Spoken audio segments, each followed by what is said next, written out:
You ask Tiger to calculate. This deals with long addition. The final result is 166,106. Let's solve it step by step. Rewrite the numbers from top to bottom, aligned by their place values. Add up the digits in each column, from right to left. 6 plus 0 plus 0, equals 6. 2 plus 8 plus 0, equals 10. Carry 1 to the hundreds place. 1 plus 8 plus 2 plus 0, equals 11. Carry 1 to the thousands place. 1 plus 2 plus 6 plus 7, equals 16. Carry 1 to the 10,000s place.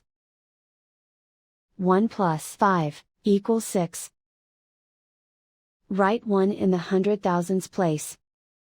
And so the final result is 166,106.